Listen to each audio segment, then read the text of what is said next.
You guys, today, Caitlin Clark got fined $200. Kathy, what do you think you are accomplishing by that?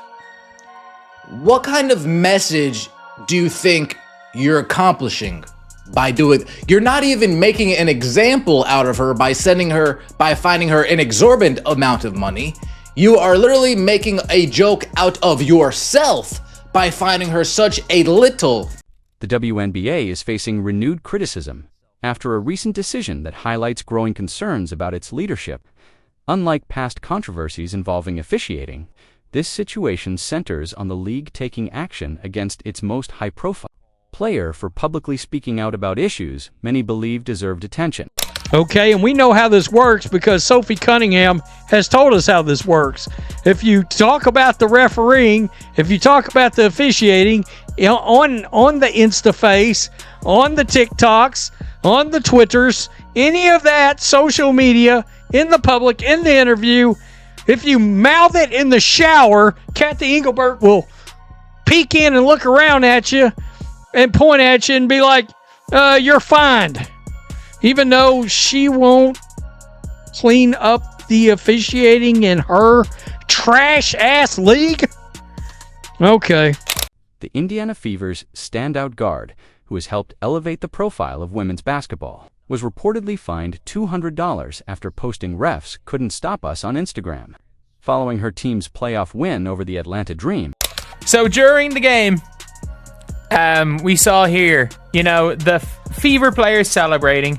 I would assume, based on the reaction, that this was after the Lexi Hull steal and everything. And Caitlin Clark on Instagram commented this: "Refs couldn't stop us. Elite bench mob. It wasn't for the lack of trying. Glad they're having fun and celebrating like no other teams.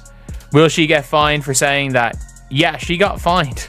The timing feels especially pointed, as the Fever make their deepest playoff push in nearly a decade, stunning the basketball world by defeating the Las Vegas Aces in Game 1 of the semifinals. Despite being heavy underdogs, the WNBA chose this moment to assert its authority against Clark.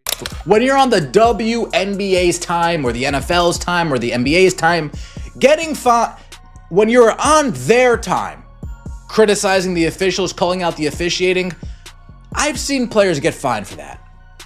But when you're on your own time, well, now, other than Sophie Cunningham, Caitlin Clark seems to be the two players that come to my mind of players getting fined, criticizing the officials, doing it on their own time, quote unquote, off the clock.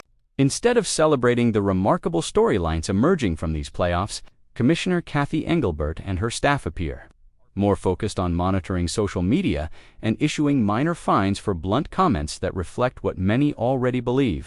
The hate is real. The hate is real, Kathy. I see you hating on us from a mile away, Kathy Engelbert. We all see it. You out here trying to fine Caitlin Clark. You out here fining the one person who's actually bringing money into this league. What a joke. You're mad that the Indiana Fever are here right now. Y'all didn't expect us to get this far. Y'all really didn't expect it. We got Sophie Cunningham exposing the whole league agenda. Exposing them. Caitlin Clark mocking them all on Twitter, all on Instagram, everywhere, because they are jokes. If you are enjoying this, please subscribe. Let's be crystal clear about what happened here. After the Fever's 87-85 victory over Atlanta in the decisive Game 3 of their first-round series, Clark responded to her team's official Instagram post celebrating their bench with two simple comments: elite bench mob and refs couldn't stop us. That second comment, 4 words expressing what millions of fans have been saying all season, was deemed worthy of a $200 fine